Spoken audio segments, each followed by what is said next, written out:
Alright, hello YouTube. Back. And, back to Couple Space Program, episode 4, I think. Yeah, 4. But we have a small problem that is completely my fault, and I feel like a complete idiot for what I did. But, as you can see, all of our flights are gone. Why is that, you might ask? Well, because McJeb 2.0 came out, and I foolishly updated it to 2.0, and because all the craft had McJeb 1.9 modules on them, they all disappeared. Well, failure to load, as KSP put it. But anyway, today we're basically gonna start rebuilding, I guess you could say. But something really cool that I do have, and I figured I would go ahead and show, is as soon as I find it, I'm going to go ahead and use just the stock space station core here for the space station. But I've installed a couple mods, one being the Soviet pack by Bobcat, I believe, and the remote tech mod, which I do not recall who that is by. So we're going to add basically a remote tech module somewhere on here, and I'm just going to go with under here because basically, why not? If I can remember where it's at.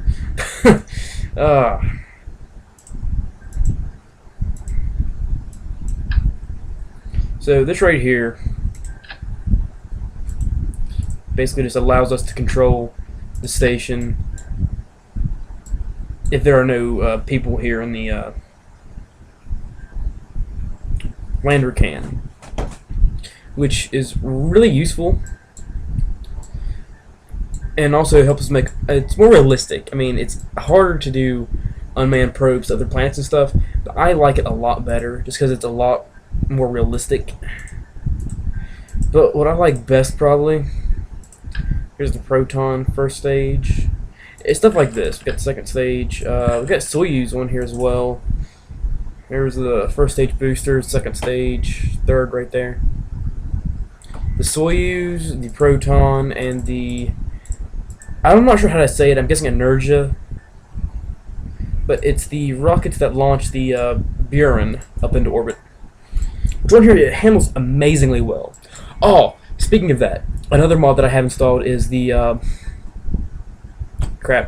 Deadly Re-Entry mod, which again I do not remember who that is by, but I will find a link and put it in the description. But basically, it makes it where the re-entry effects that are on the game now have an actual effect to go with the look. So if you don't have a heat shield, chances are that your rocket will blow up on re-entry. That's just basically the way it is now. And as I said, I really like it, honestly. I'm a fan of using it. And this rocket right here is just going to get us into orbit. Put the core here up into orbit. And I want to do that with a couple of different methods. So basically, as you can see, that's really big. But you know what? We're going to do it anyway. Let's go with, yeah, perfect. Okay, so, and then lastly we're going to put 4 Soyuz boosters on this main tank down here. Yeah, they're kind of pointed inward, but you know what, we'll do it like that actually. Yeah, that should work. Alright, so essentially the Soyuz boosters will fire along with the Proton core tank here. This will decouple. This will fall away back to Earth, crash in Earth and blow up, or burn up, you know, in re-entry. Don't know how I will be up, so. But anyway, then these two Buran launcher rockets, as I call them, will fire along with the second stage. That will then decouple. Yeah, right there. And then this third stage will kick in, which will finalize our orbit. And then we can just click this and drop this off, and it will fall back into orbit. And speaking of that, just to make sure it does not interfere later, I'm going to go ahead and put 2 Septrons on here. Now, these will fire very last. And I'm going to have that, actually, I'm going to have that set to an action group so they do it at the exact same time. So you custom 1, and it's going to be decouple. I didn't mean to do that. How do I get rid of that? There we go. Alright, and then these Septrons, which is going to be activate. So basically, this will decouple to this. And these Septrons will fire, which should put it on a re-entry path. That way it's not cluttering up our orbit. That's the plan. Is that going to work? I don't know. Just slap that on there. And 2.0 McJeb, I personally really like, just because of the fact it's got a lot more features in it. It's a lot nicer looking also, you know. And I just find it better in general. Although, one thing that needs to be worked on a little bit is the fact that, well, I'll show you here in a second, but the Ascent autopilot, oh, why is my graphics all buggy now on that? Huh. Alright, well, we'll work with it. And also 4 frames per second, that's really nice. Okay, just hide that remote tech thing. Anyway, here we go, the Ascent guidance. Oh god, I don't know if I can use this now. But limit acceleration to 100 meters per second squared. I've tried that. And also, I guess just like a graphic bug with me recording, but anyway, basically, if you click that, it will not, at least not that I've found, do squat. It'll just keep pushing on full throttle. Of course, I've only done that with modded engines and modded tanks, so.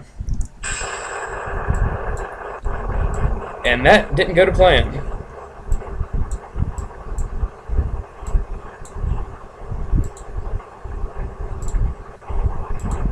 I'm gonna try something really stupid. Just watch the whole thing blow up.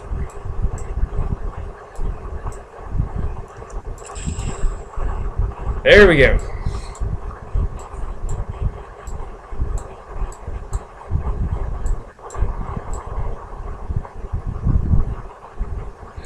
And look at that, yeah. There's the first stage with the Soyuz boosters and the Proton first stage as they fly off into the distance.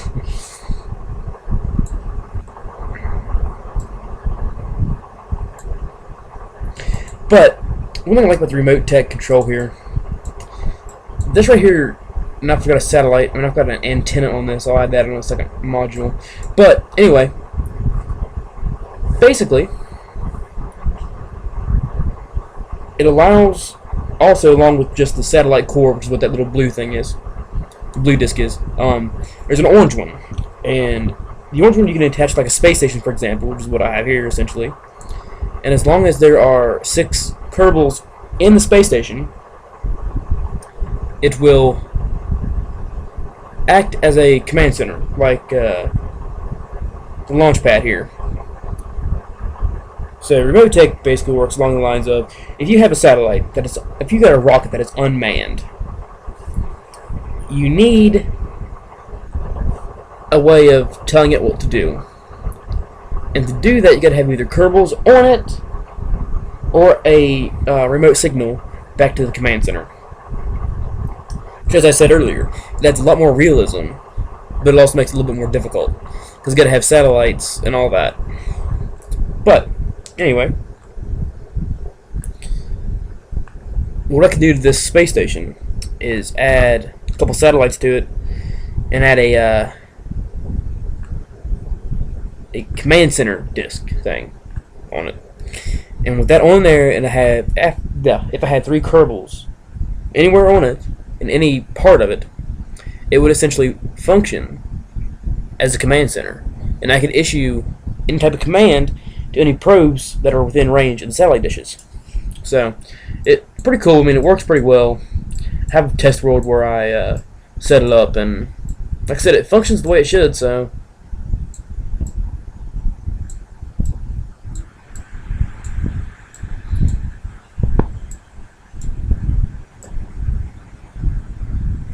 And it's kind of annoying, that little graphics bug with the whole McJeb thing. Just a little bit.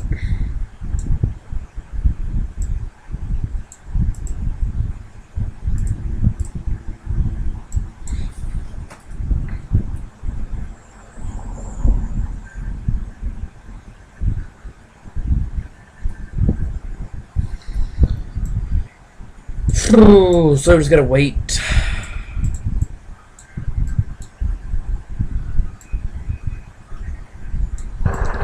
On the test world, though, that I was talking about, I went ahead with a small satellite core, and I used HyperEdit, which is this, which I've seen. I know you guys have seen me use before, but I set up a geosynchronous orbit, which basically is saying that, oh, you're kidding me. Well, crap.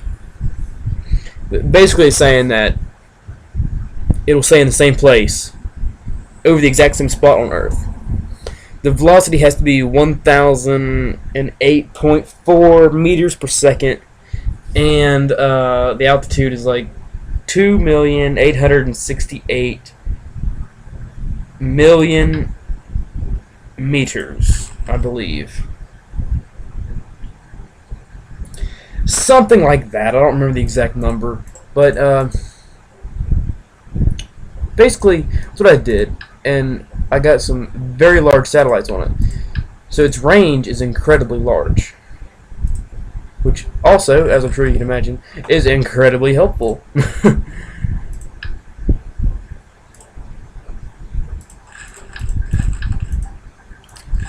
So for some reason it's not letting me connect to that docking port.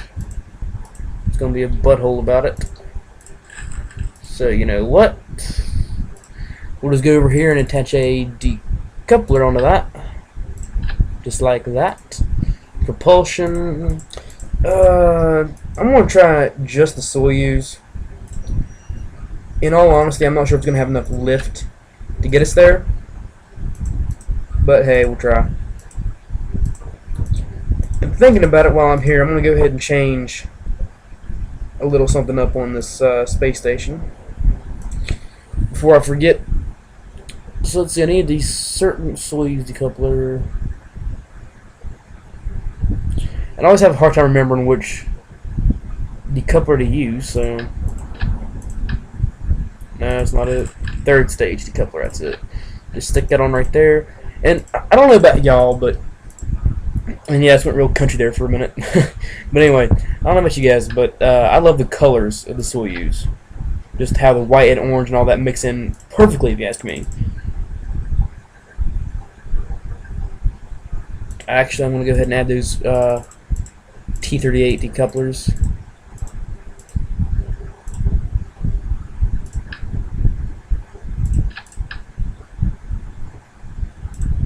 Alright.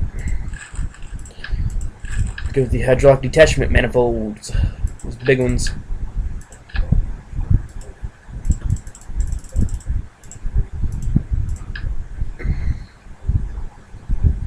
Oh, come on, attach.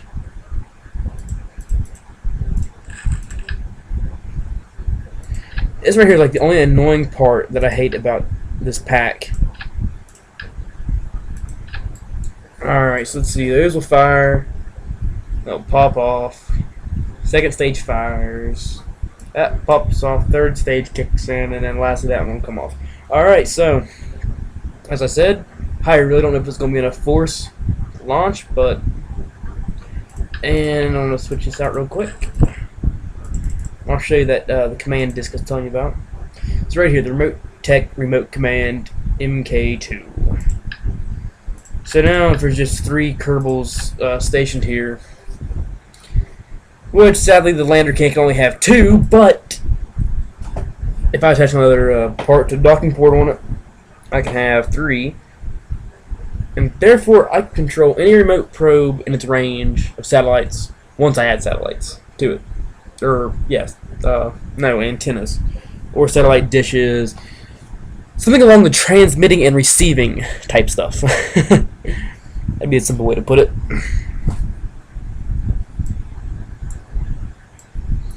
I just thought those rockets were still firing when I left them, so let's see how far out they went.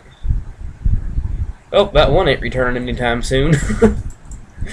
That's just outside of the Earth's atmosphere, so that ain't coming back. I'll go get it later. And look at that, those boosters are just enough to get us started going up. It's great. Once they're empty, they'll come off. It's always kind of a nice thing to watch, this going up in the air. I'd still rather watch it in real life, though. You know, either the Soyuz, the Saturn V, that'd be like an awesome sight to see.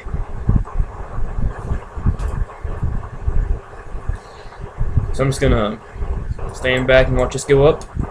Do the stages when I need to.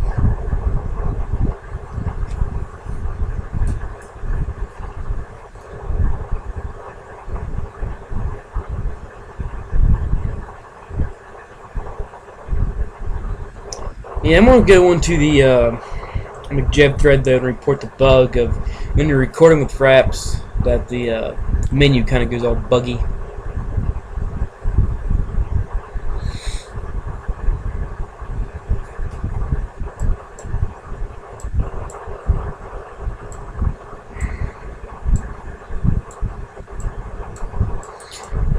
And if you were liking the series the way it was going, I apologize for having lost all my vehicles that were in space and stuff, but you know, just my stupidity. I didn't think of how they all had McJib modules on them. But you know, some of them needed to be replaced anyway, so like the Kethane miner on the moon, it's got to be replaced anyway, so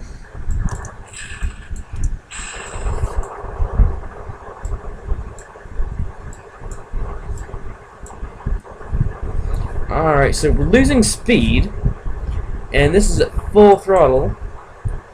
I'm not sure I like that too well. You know, it could be kind of bad here in a minute. Oh, look at, we're holding pretty steady at 104. Oh, we're going getting more speed slowly. Alright.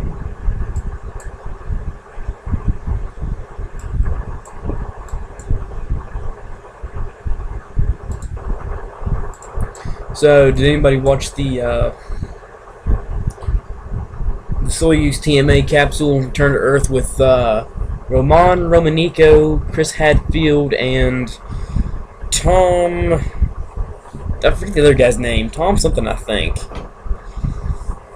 I watched half of it and then I fell asleep. It landed at like 10:30 here, so I was kind of tired that day. Didn't feel like staying up and watching it.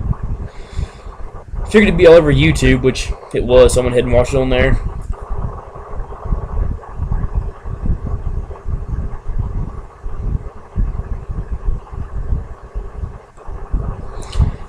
One thing about McJeb 2.0 I'll go ahead and mention that I learned.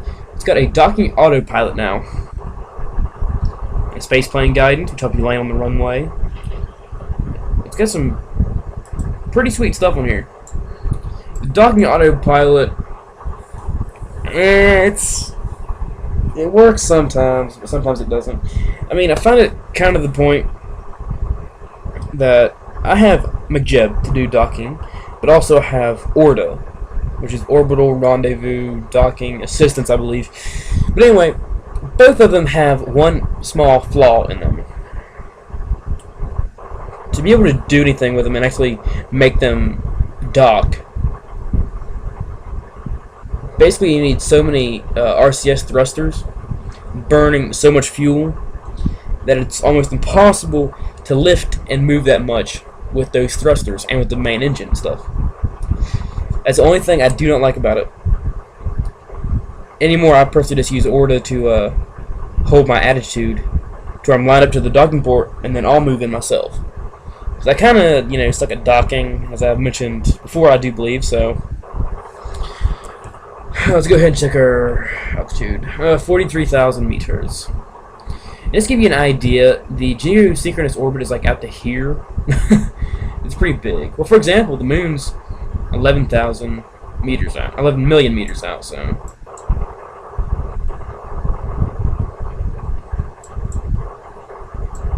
there's a lot of debris out here. Oh, I tried to land at the Buren up there in the Arctic. Oh, I remember doing that one. I was on here and I was, instead of loading my test world up, I went ahead and loaded this world. By accident, I wasn't paying attention. And, it was kind of funny because I went ahead and flew that up there, and actually I landed it successfully. So I was kind of impressed myself. It flies, as I mentioned earlier, it flies very well. And also, for the Deadly Reentry mod, if you turn it retrograde while it's coming into reentry, and just fire retrograde, keep your speed under about 1,200 meters a second, and then turn prograde after you get below 25,000 meters, you'll be fine. That's one thing I like about it. It's just wonderful, I think. It's got cargo bays with 2 arms on it, but I wish they would add a feature where you could like open cargo bay doors in the VAB to give it a payload while you're building it. That would be easier to deliver it. That's the only complaint I have about it.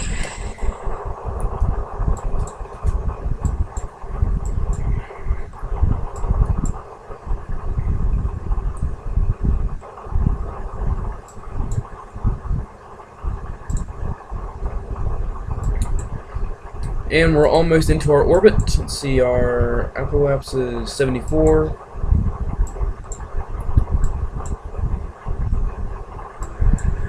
Periapse is non-existent yet. That ain't good. Crap. Oh, there it is. Alright, it's... Oh, look at that. Look at that. 67, 8, 9... Well, that's good enough for me.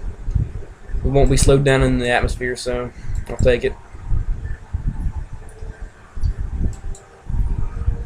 I mean, I would have wished for like about, let's see, I can't see the clip. There we go. Alright, I wish it would have had like 7,000 more meters on it, but hey, we're staying out of the atmosphere, so I'll take it, you know. So, let's see, I need to name this station. First off, spinning. But, let's see, I named my, the Mars mission, or Duna missions, I had it codenamed Trident. I went by Greek and Roman gods. Because after all, you know, all the planets were named after Roman. And I think there were like a few Greek, or had Greek roots in them, something like that. So, let's set this to station. And it can be ISS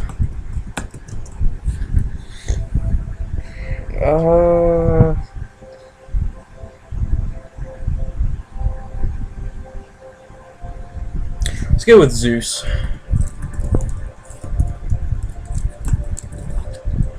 Is it EUS or UES? I think it's EUS, I'm not sure. I'm sure I'll get a couple comments correcting me if I got it wrong, so. Anyway, so now we have ISS Zeus. Excellent. So, that's going to be it for this video. Before it runs in too long, I'm going to go ahead and decouple that. So, anyway, next video we'll hopefully dock a few more modules here to the space station. So, I'll see y'all next time. Later.